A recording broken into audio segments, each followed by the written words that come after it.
오늘 주시는 하나님의 말씀 요한계시록입니다. 7장 찾으시고 9절에서 17절까지. 성경의 첫 책, 시작의 책이라 창세기, 성경의 마지막 책 요한계시록. 요한계시록은 그래서 완성의 책입니다.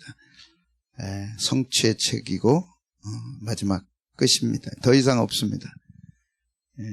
그런데 이제 상징으로 돼 있어서 쉽게 이해하기 어렵습니다. 그래서 가르침이 필요한데, 우리가 몇 년 전에 전체 다 한번 했죠. 새벽에. 중요한데 어려운 부분 빼고 가끔씩 요한계시록 맥을 훑어나가도록 그렇게 하겠습니다. 오늘은 제일 중요한 본문 가운데 하나입니다. 종려주일에 천상, 요한계시록은 이제 천상에서 일어난 일들인데, 종려가지를 들고 하나님 앞에 예배합니다. 그래서 종려주일에 본문 택하고 같이 보도록 하겠습니다. 2일 후에 시작. 2일 후에 내가 보니 각 나라와 족속과 백성과 방 안에서 아무도 능히 셀 수 없는 큰 무리가 나와 흰 옷을 입고 손에 종려가지를 들고 보좌 앞과 어린 양 앞에 서서 큰 소리로 외쳐 이르되 구원하심이 보좌에 앉으신 우리 하나님과 어린 양에게 있도다.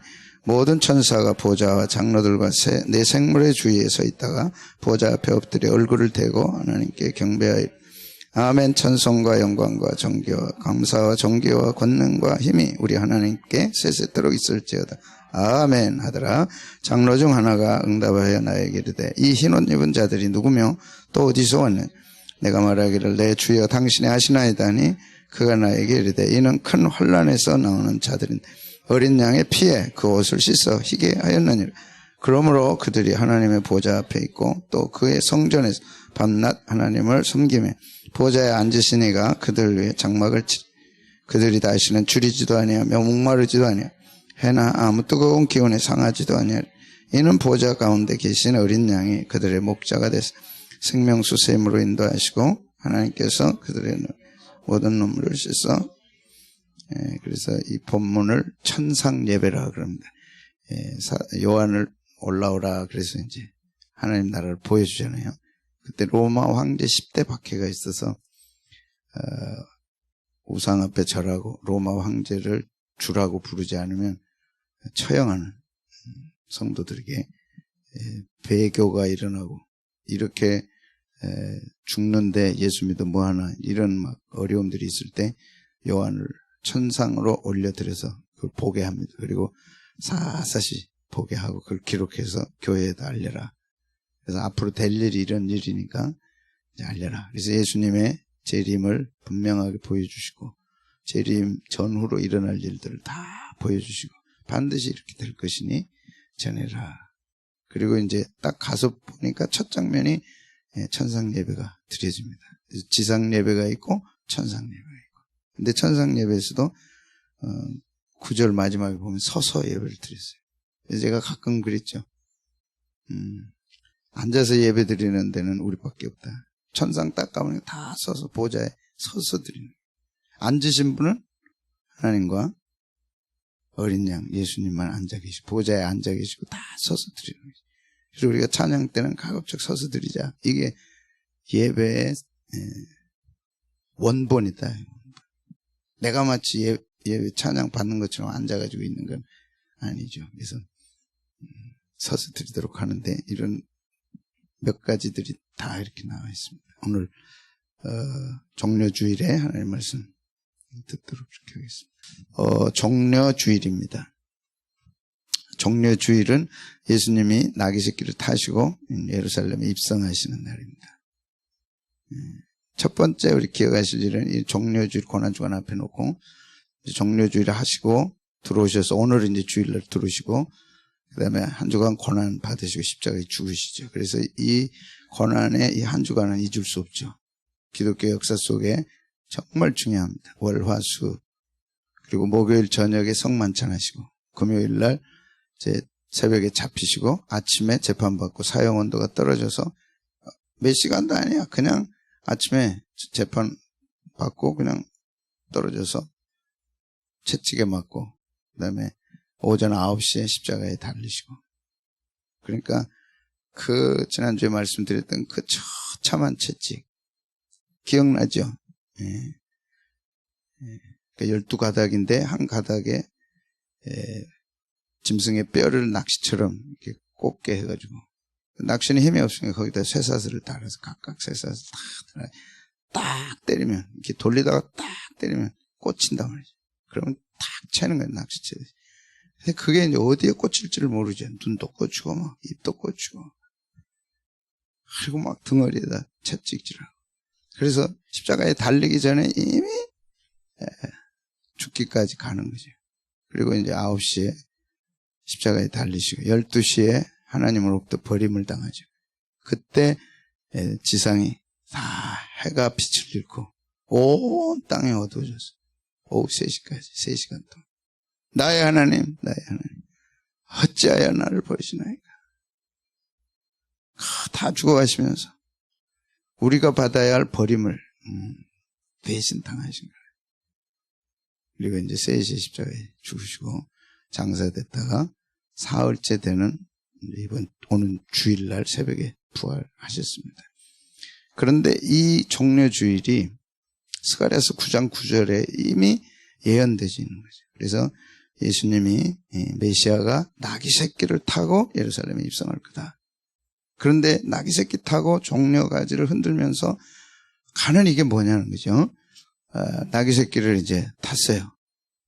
타기 전에 안장을 해야 되는데 안장이 없으니까 사람들이 입었던 옷을 그 위에다 올려놓고 요즘 그거 타신 거예요. 카페트를 갈아야죠. 왜? 왕이시니까. 이거는 승리의 개선가입니다. 그러니까 전쟁에 갔던 장군이 전쟁이 이기고 나면 승리 개선을 하는 거예요. 그래서 왕과 신하들이 반주할거니 일어서서 이제 개선식을 하는데 그때 대단한 백마를 타는 거죠. 그런데 우리 주님은 나귀 새끼를 타신 거예요. 대단한 카페트 위를 타고 오는데 우리 주님은 그 거칠은 땅 위에 옷까지 걸쳐놓고 그 다음에 종려가지 종려가지는 승리를 상징하니까 종려가지 흔들면서 입성하십니다. 근데 사실은 죽기 위해 들어오신 게 아니고 금요일날 십자가에 죽으시고 그 다음에 부활절에 승리자가 되시기 위해 오시는 개선식, 승리하기 위해 들어오신 주님의 개선식입니다. 그런데 이렇게 초라한 거죠. 그래서 우리 주님은 이렇게 초라해요. 초림 때는 초라합니다. 이 당시에 예루살렘에는 5만 명이 모인 6월절이 진행 중에 있었습니다. 전국 각지에서 모여와요. 5만 명이 모여있는데 이쪽 감람산 이쪽에 예루살렘 들어가는 여기에 이런 초촐한 행사가 진행 중이었어요. 근데 진짜 왕이죠. 로마의 장군도 대단한 승리를 하고 왔지만 비교할 수 없는 예수님의 온 인류를 구원하기 위해 승리하시는 어마어마한 입성인데 이렇게 겸손하게 하셔서 500년 전 스가랴 선지는 이렇게 말씀했습니다. 시온에 따라 크게 기뻐하라. 메시아가 너희를 구원하러 나귀 새끼 타고 오신다. 그는 죄악을 이기고 우리 죄를 담당하시고 반드시 부활하실 거다. 시온의 딸들아 기뻐하라. 예루살렘의 딸들아 기뻐하라. 즐거워라. 그래서 오늘 우리는 사실은 굉장히 기쁜 날입니다. 주님은 나귀 타고 주님은 십자가에 죽으시지만 그 죄값을 지불하심으로 우리가 자유케 되고 우리가 천국 가고 우리가 천국 백성 되는 놀라운 승리를 주시기 위해 오시는 건데 이렇게 초라한데 스가랴 선지자는 500년 전에 겸손하여서 나귀 탔을 때 같이 한번 읽겠습니다. 시작. 시온에 따라 크게 기뻐할지어다. 예루살렘에 따라 즐거이 부를지어다. 보라 내 왕이 내게 임하시나니 그는 공의로우시며 구원을 베푸시며 겸손하여서 나귀를 타시나니 나귀의 작은 곧 그러니까 예수님도 이제 예루살렘에 들어오시려니까 나귀를 타셔야 되잖아요. 그러니까 제자 둘을 보내면서 저기 가면 저 동네에 가면 나귀 새끼가 있을 거니까 끌고 와라. 깜짝 놀래. 남의 나귀 새끼를 예수님이 맨날 도둑질하지 말라고 가르쳐놓고 우리대로 도둑질 시키나. 그런데 예수님이 아니 어떻게 그럴 수 있습니까? 주가 쓰시겠더라. 그러면 주리라. 놀랍죠.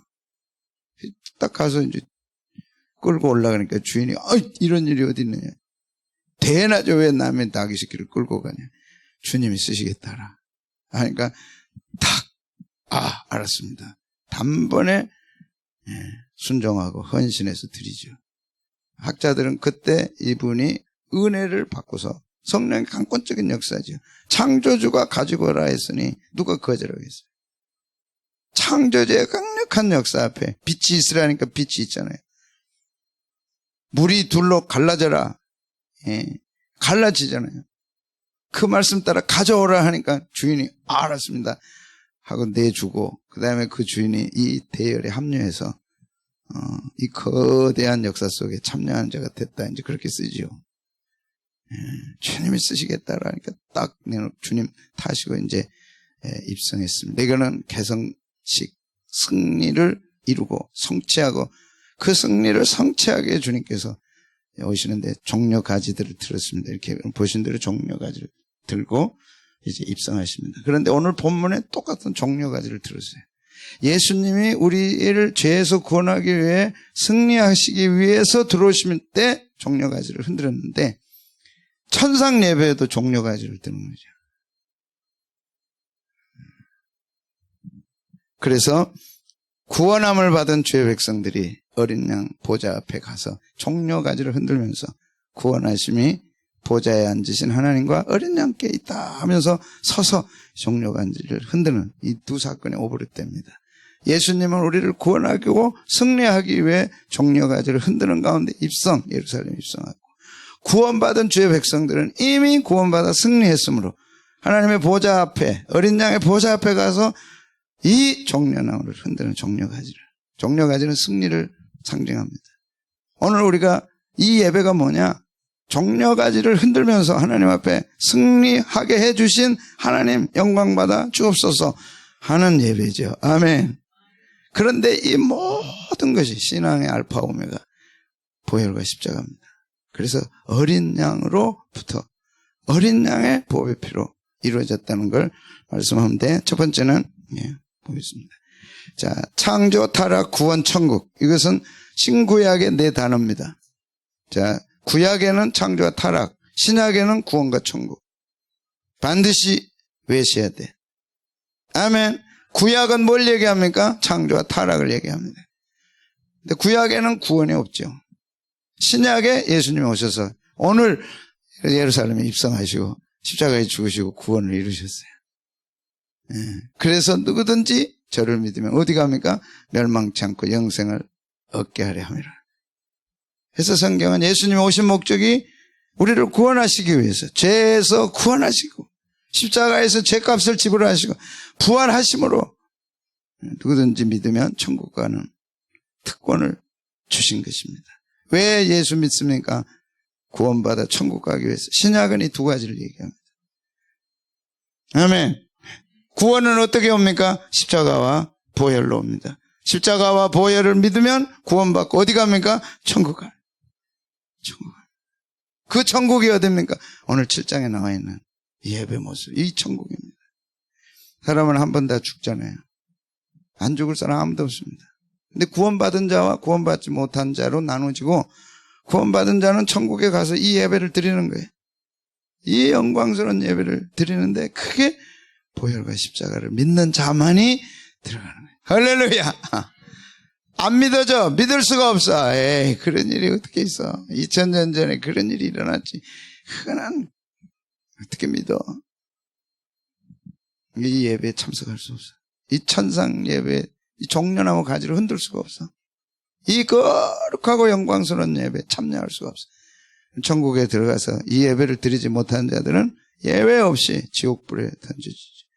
지난주에 말씀드렸어요. 삼손이 두 눈이 뽑혔다. 지옥이 얼마나 잔인하냐, 얼마나 무섭냐, 얼마나 두려운 것이냐. 첫째는 하나님의 은혜를 받을 수 없어요. 하나님의 어떤 은혜도 차단돼요. 그래서 지옥은 무서운 거예요.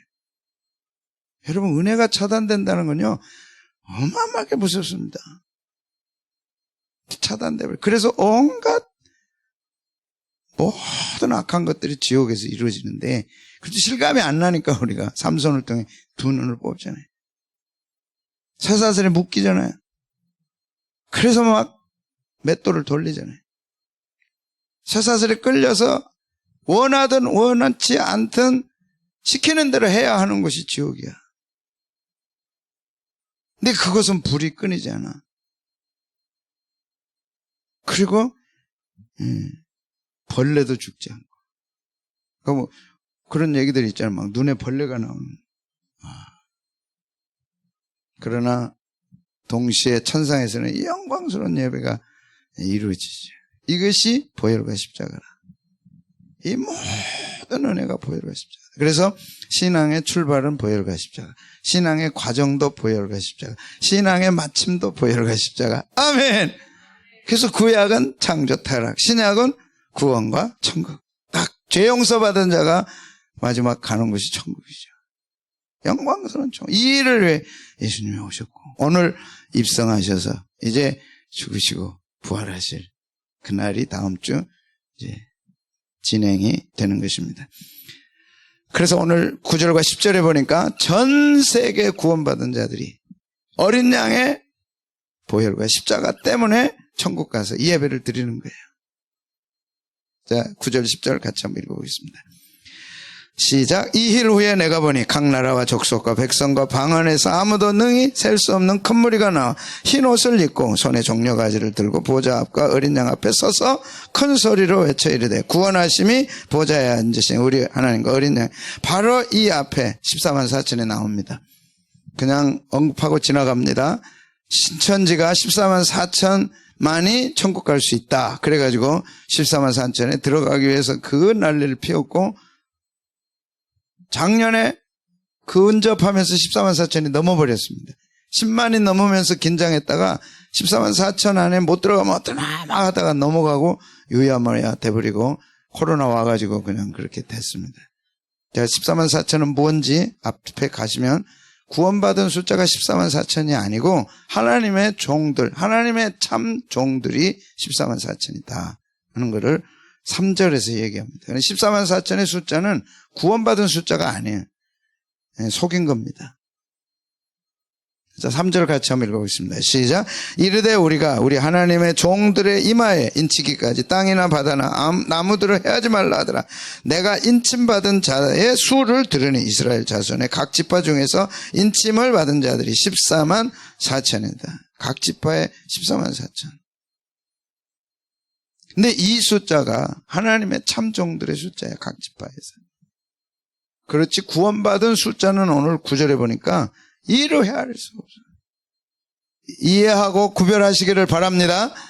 계산해보면 금방 알 수 있는 일을 한글도 못 읽는지 신천지 사람들은 그걸 구원받은 숫자라 그랬어요. 실제 구원받은 숫자는 9절에 나와 있어요. 이 일 후에 각 지파 14만 4천을 헤아리고 주의 참종들, 이들은 진짜 주의 종들, 진짜 목사님들, 이들은 순교를 당하고 그 순교를 마다하지 않고 인침을 받고 하나님 앞에 충성할 자들입니다. 그래서 요한계시록에는 참 종이 나와요.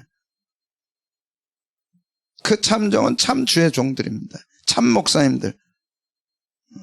그들은 환난을 통과한 사람들이에요. 그래서 순교하더라도 기쁘게 순교당할 사람들. 이제 정삼 목사가 가짜인지 진짜인지 보려면 이제 순교 당하나 안 당하나 보면 알아요. 그러면 순교당하면 제가 14만 4천에 들어가는데 이미 저는 순교하겠습니다. 결심을 했어. 이제 하는 일만 남았어. 근데 안 하고 가면 좋지만 할 기회가 오면 저는 앞장서서 할 것입니다. 왜? 나는 참종이 되고 싶으니까. 14만 4천에 들어가니까 가야 되니까. 이게 신천지가 얘기하는 그 숫자예요. 참종들. 근데 구원받은 숫자는 9절에 나와. 14만 4천이 아니야. 9절입니다. 시작. 2일 후에 14만 4천 각 지파 헤아리고 난 다음에 보니 뭐라를 봤어요? 각 나라 족속 백성 방 안에 아무도 능히 셀 수 없는 큰 무리가 나와서 흰옷을 입고 하나님 앞에 예배한 거예요. 아멘. 구원받은 숫자는 헤아릴 수가 없어. 아멘. 그게 어디서요? 각 나라 족속 백성 방 안. 각 나라는 국가를 얘기 안 해요. 국가는 210개 나라가 있어. 우리 지금 현재 지구에. 근데 그걸 얘기한 게 아니고 각 나라란 종족을 얘기합니다. 그래서 각 종족, 각 족속, 그 가운데 속한 백성들, 그리고 방언, 언어가 다른데요. 지금 지구상의 언어가 약 6천에서 7,200 정도.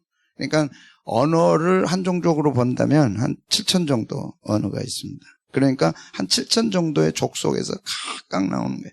브라질이지만 아마존 여기 들어가면 예, 각각 다른 방언들을 한다고 다른 언어들을 얘기해요. 그걸 다 헤아리니까 한 7천 정도.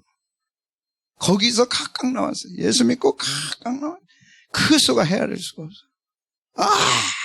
그들이 종려가지를 흔드는 거예요. 그리고 다 서서 오늘 예배를 깨달으시면 자주는 아닐지라도 매번 서서 예배를 드리세요. 이렇게 서서 드린다니까. 천상에 앉아서 드리는 법이 어디 있어요. 목사님들이 안 가르친다고. 다 서서 드렸지. 어디서 앉아서 드려. 그리고 앉아서 드리지 않으면 다 무릎을 꿇고 허리를 구부려서 예배를 드리지. 이렇게 의자에 앉는 법은 없습니다. 그래도 뭐 지금 환경이 그러니까 어쩔 수 없죠. 천상에 가서 보니 다 서서 드렸어요. 근데 그 숫자가 헤아릴 수 없더라. 이 헤아릴 수 없이 많다는 건 어마어마한 의미를 갖고 있어요. 약속의 성취입니다. 그냥 숫자가 많다는 의미가 아니고 조금 이따 기억해 보세요.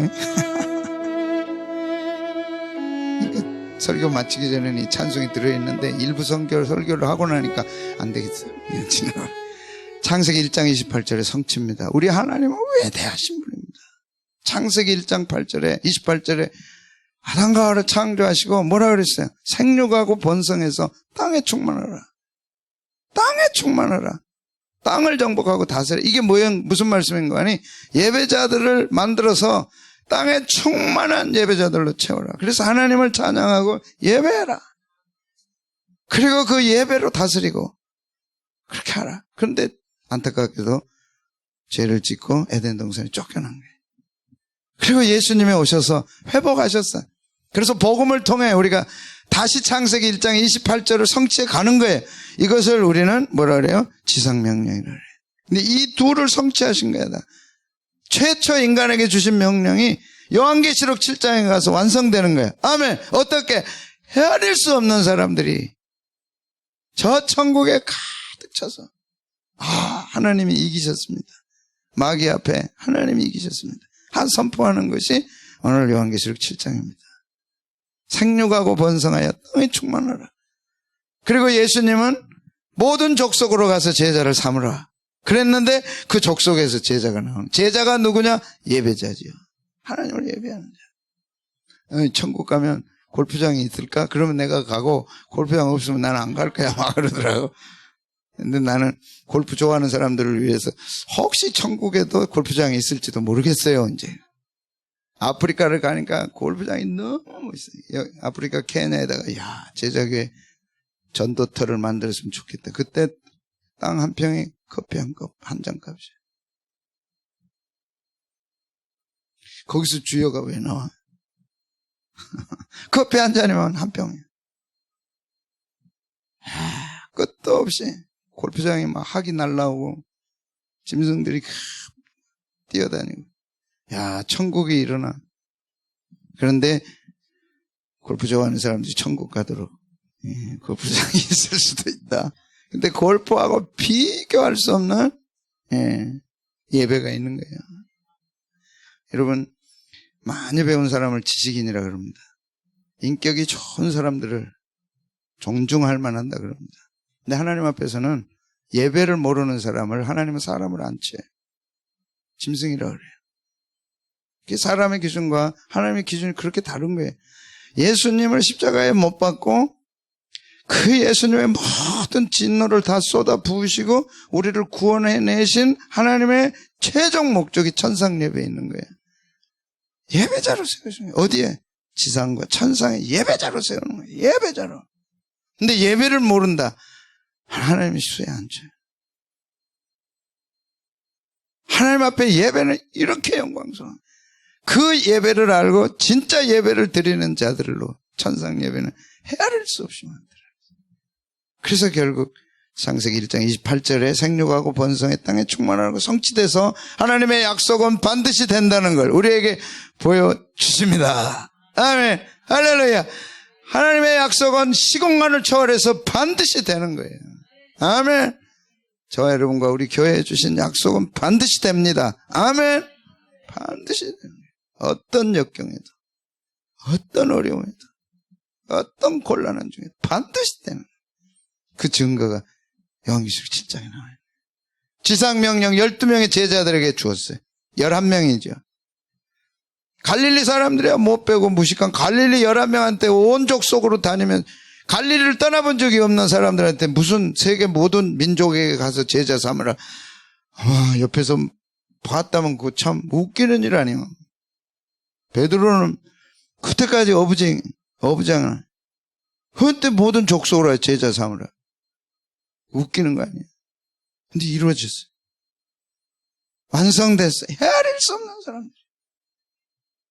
하나님 반드시 이루십니다. 지상명령을 성취하시고 창세기 1장 28절 아담과 하와 인간의 대표에게 허락하시고 명하셨던 말씀이 성취되는 현장이 바로 이것입니다. 아멘. 그래서 하나님 반드시 된다. 그런데 천상 예배에 참여할 수 있는 사람이 누구냐? 십자가의 보혈, 십자가와 보혈을 통하지 않으면 갈 수 없어. 그런데 그 십자가와 보혈을 오늘 교회에 허락해 주셨어요. 오늘 우리가 그 은혜를 받는 거야. 아멘. 같이 읽겠습니다. 시작. 예수께서 이르시되 내가 곧 길이요 진리요 생명이니 나로 말미암아 아버지께로 올 자 보좌에 앉으신 하나님께 당당하게 나갈 수 있는 사람이 누구냐? 예수님 만들어 놓으신 십자가의 길을 타고 가는 사람이에요. 아멘. 그런데 각 나라 족속 방언에서 다 배우는 자고 못 배운 자고 가진 자고 못 가진 자고 남자와 여자고 신분을 초월해서 다 예수님 십자가를 통해서 하나님의 보좌 앞에 나와 예배자로 천상 예배에 참여하는 영광을 주신 것이지요. 그 다음에 사도행전 4장 12절은 뭐라 그랬어요? 다른 이로서는 구원을 받을 수 없나니 천하 사람 중에 구원을 받을 만한 다른 이름을 우리에게 주신 일이 없습니다. 예수 이름 외에는 들어갈 수가 없어요. 이 예배에. 그래서 우리는 십자가 보혈을 통과한 예수님의 이름을 가져야 돼. 아멘. 그래서 도장을 꽝 찍어야 돼. 예수님 십자가 보혈을 믿는 예수님 탁 도장을 찍으면 천상 예배에 참여해서 예배를 드리는 거지. 근데 그 수가 이루 헤아릴 수 없다. 보혈의 능력은 이루 헤아릴 수 없는 예배자들, 구원자들을 만들어서 천상을 보내서 하나님 나라에서 예배하도록 만들어줬습니다. 아멘. 거기에 저와 여러분이 포함된 줄로 믿습니다. 반드시 포함돼야 됩니다. 두 번째는 흰옷을 입게 하는 능력이 십자가 보혈에 있어서 우리는 흰옷을 반드시 입어야 이 천국에 들어갈 수 있어요.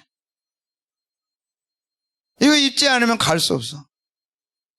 그런데 십자가 보혈만 흰옷을 입게 해주는 거예요. 그래서 9절에 보면 나와 있습니다. 같이 한번 보겠습니다. 시작. 이 일 후에 내가 보니 각 나라와 족속과 획석과 방언에서 아무도 능히 셀 수 없는 큰 무리가 나 흰 옷을 입고 손에 종려나무를 가지를 들고 보좌 앞과 어린 양 앞에 섰더라. 그리고 예배 14절에도 보면 보배 피가 희게 씻어서 흰 옷을 입혀준다. 14절 시작. 내가 말하기를 내 주여 당신이 하시나이다 하니 그가 나에게 이르되 이는 큰 환난에서 나온 자들인데 어린 양의 피에 그 옷을 씻어 희게 하였느니라.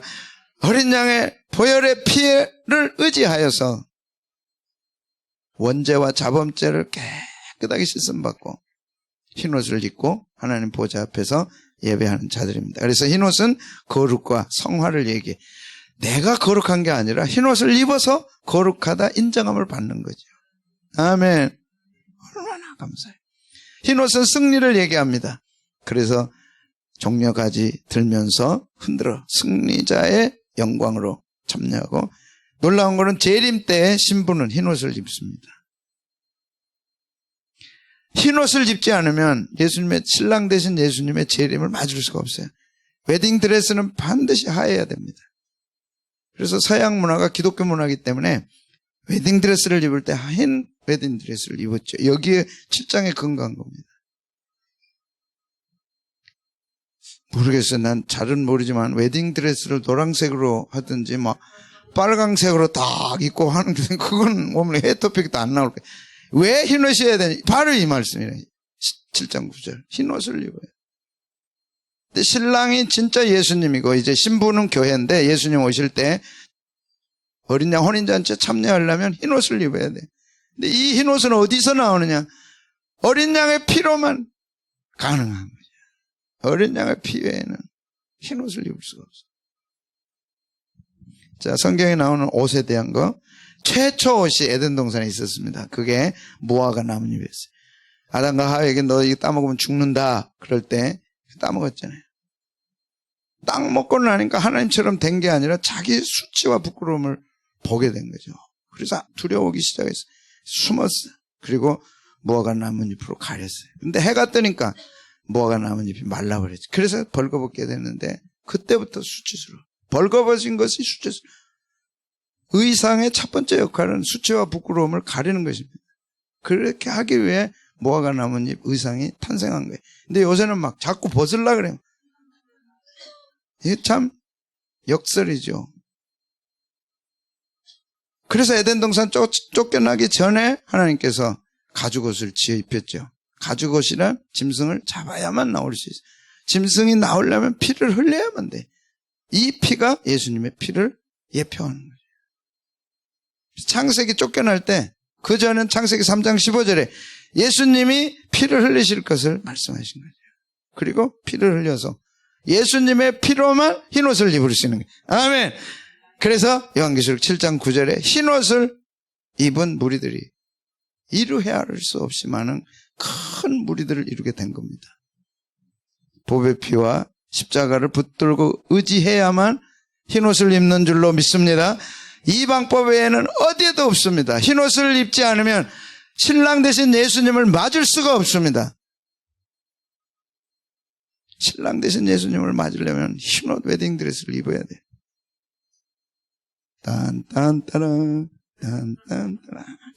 예수님 오시면 이제 우리가 흰옷을 입고 웨딩드레스를 입고 공중으로 쫙 들림받아 가는 거예요. 예수님의 십자가 보혈의 능력인 줄로 믿습니다. 그래서 교회는 십자가 보혈의 능력을 찬양하고 또 찬양하고 감사하고 또 감사. 야, 나같이 더러운 죄인이 어떻게 용서받을 수 있나? 십자가 보혈만 의지하면 용서받을 수 있죠. 그래서 흰옷을 입게 되는 거예요.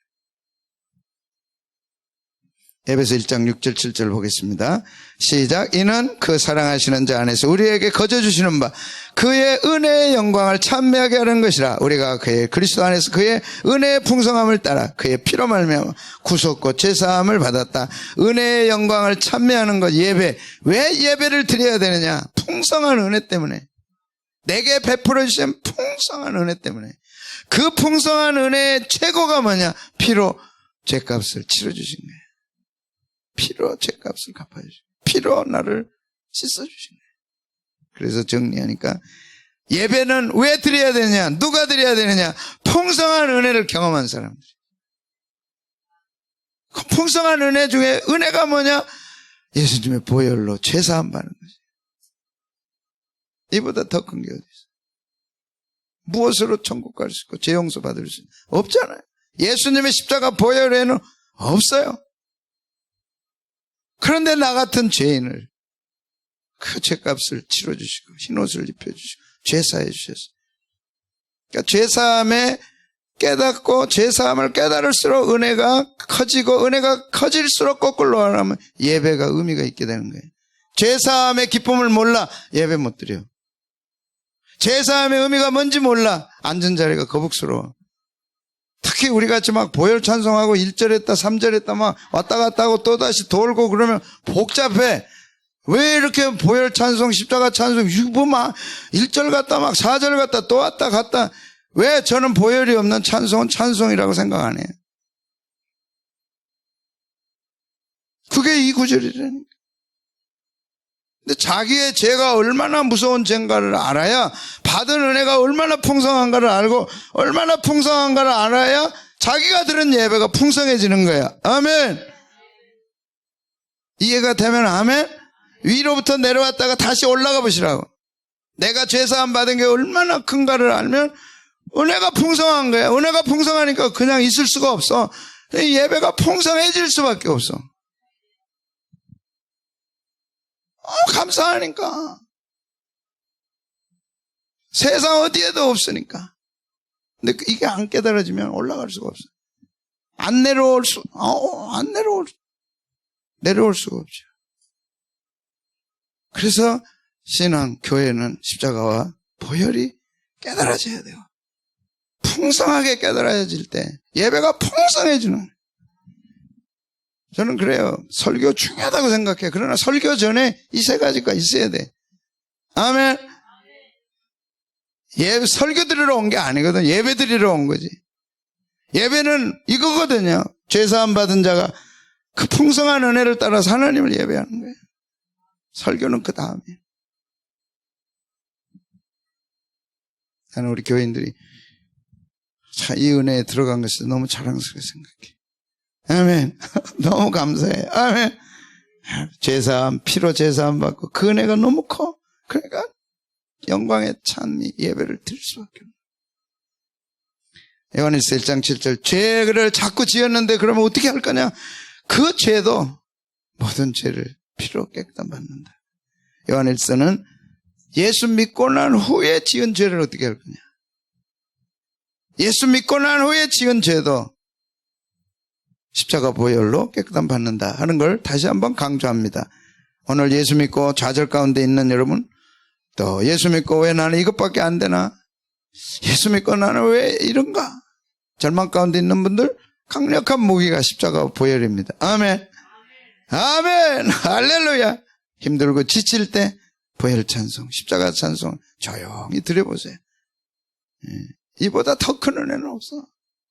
한 번 더 읽겠습니다. 시작. 그가 빛 가운데 계신 것 같이 우리도 빛 가운데 행하면 우리가 서로 사귐이 있고 그 아들 예수의 피가 우리를 모든 죄에서 깨끗, 이 죄에 포함된 염려, 근심, 걱정, 질병, 압박 모든 것이 다 포함되는 거예요. 왜? 죄가 갖다주는 열매니까. 거기서 우리를 깨끗하게 해주시는 거예요. 마지막 십자가와 보혈은 수없는 전 세계 사람들을 천국으로 인도하고 다 흰옷을 입혀주는 거예요. 예수 믿는 거 하나 때문에 돈 주고 살 수 없는 어마어마한 흰옷을 입고 천국 가서 예배드리니 놀랍잖아요. 그리고 이 땅에 사는 동안 우리는 하나님을 통해 당당하게 나갈 수 있고 담대하게 나갈 수 있는 능력을 부여해 주세요. 그게 에베소 3장 12절입니다. 이 땅의 승리의 비결이 뭐냐? 십자가 보혈. 예, 시작. 우리가 그 안에서 그를 믿음으로 말미암아 담대함과 하나님께 당당히 나감을 얻느니라. 믿음으로 담대함과 당당히 나간다. 세 개를 정리해 보니까 믿음이 뭐냐? 신뢰, 확신. 이거는 많이 들었어. 믿음이라는 확신이다, 신뢰다 막. 그러니까 막 확신하는데 이번에 제가 놀라운 걸 발견했어요. 믿음이 뭐냐? 보증이야, 보증. 보혈과 십자가가 내 신앙의 보증이야. 아멘. 할렐루야. 아멘. 십자가 보혈만 딱 붙들면 내 모든 신앙의 보증이 돼. 이해가 되기를 축복합니다. 하나님이 쟤 안 된다, 내 형이 요새 죄만 짓고 있다 할 때 성령께서 십자가 보혈이 담보입니다 하나님, 그러면 그러냐? 그러면 통과시켜라. 내 신앙, 내 행위, 내 잘못이 아무리 커도 십자가 보혈이 보증이야. 보증해줘 내 신앙을. 와, 할렐루야. 어떤 죄도, 어떤 실수도, 어떤 잘못도 십자가 보혈이 담보해줘. 됐다고. 이게 믿음이에요. 믿음은 보증입니다. 아멘. 할렐루야. 아멘. 믿음은 크고 작은 게 없어요. 자꾸 우리는 믿음이 좋다, 크다, 나쁘다 우리가 평가하는 거지. 하나님이 보실 때 믿음은 겨자씨만한 믿음이야. 믿음은 크기가 없어. 믿는 것으로 끝이야. 아멘. 괜히 침 튀기면서 믿습니다 하나, 주여 주여 믿습니다 하나, 똑같다니까. 겨자씨는 보이지도 않아. 그게 믿음이야. 그 믿음만 있어도 산을 옮길 수 있다고 그랬어. 믿음에는 크기가 없어. 나 같은 죄인이 믿어도 되나? 아멘. 죄는 믿음이 없는 것 같은데요. 여러분 그렇게 보지 마세요. 그게 보증이야. 믿음이 내 보증이야. 뭐에 대한 믿음이요? 십자가에 대한 믿음. 보혈에 대한 믿음. 그 보혈과 십자가가 내 믿음을 보증해 주세요. 주여 나는 잘한 게 없습니다. 나는 맨날 왜 이 모양인지 모르겠습니다. 그러나 나는 십자가 보혈을 믿습니다. 오늘 또 십자가 보혈 찬송했습니다. 믿음으로 했습니다. 됐다 너. 무엇이 문제예요? 십자가 보혈. 보증해줘 나를. 십자가와 보혈이 나를 보증합니다. 아멘. 나 때문에 은행 통과된 게 아니라 보증인 때문에 통과한다니까. 아멘. 당신 보면 도저히 불량품이라 하는데 보증선 사람 보고 통과시켜줍니다. 아멘. 그게 보증이야. 그 보증이 뭐라고요? 십자가와 보혈. 아멘. 십자가와 보혈 때문에 다음 두 번째는 어떻게? 담대해져. 십자가와 보혈 때문에. 담대함은 자유함입니다. 십자가와 보혈의 능력을 믿으면 자유하세요. 아멘. 어떤 죄도, 어떤 잘못도, 어떤 염려, 근심, 걱정도 십자가와 보혈이 해결합니다. 그래서 십자가와 보혈을 찬송하고 의지하고 붙들어야 돼. 그래서 십자가 보혈을 찬송하는 교회는 좋은 교회, 십자가 보혈을 찬송하고 설교하는 목사님은 좋은 목사님. 아멘. 왜? 담보해주는, 내 신앙을 담보해준다니까. 십자가 보혈. 그래서 담대하도록 만들어준다니까. 나를 자유케 하도록 만들어주는 거예요. 주님, 나는 부족해도 나는 십자가 보혈입니다. 그럼 보증을 서줘. 십자가 보혈이. 그 다음에 당당하게 만든다. 신뢰하고 확신을 갖도록 만들어주는 것입니다. 그래서 세상에서 담대해라. 담대 못하겠는데요. 보증 서준 줄 하나 있잖아. 보증이. 보증 보고 믿어라. 그러시는 거예요. 이 십자가 보혈. 시작. 이것을 너희에게 이르는 것은 너희로 내 안에서 평안을 누리게 하려 함이라. 세상에서는 환난을 당하나 담대하라. 내가 세상을 이겼다.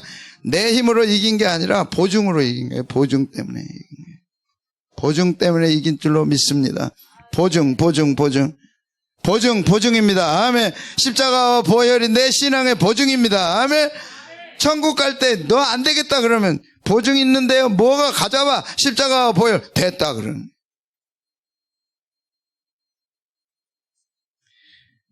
예레미야 33장 2절 3절 얘기합니다. 시작. 이를 행하는 여호와 그것을 만들며 성취하는 여호와 그 이름을 여호와라 하느니가 이같이 이르시도다.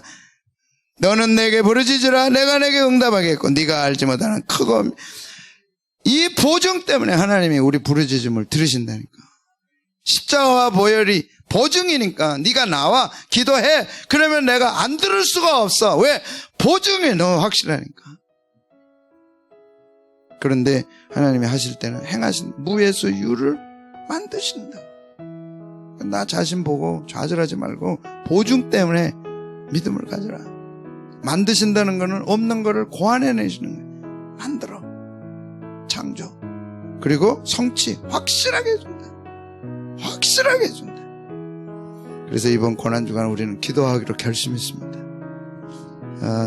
F.B. 마이어라고 하는 유명한 목사님, 살아가면서 가장 비극적인 것은 응답되지 않는 기도가 아니라 기도하지 않는 것이, 구하지 않는 것이 가장 큰 비극이래요. 구하려면 주시려고 다 해놓으셨는데 구하지 않으니까 얻지 못한다. 여러분 가정에 필요한 거 없으세요?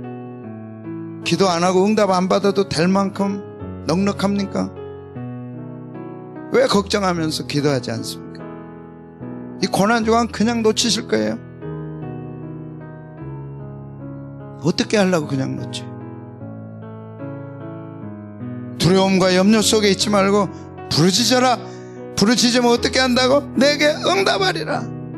응답하리라. 아멘. 하실 줄로 믿습니다.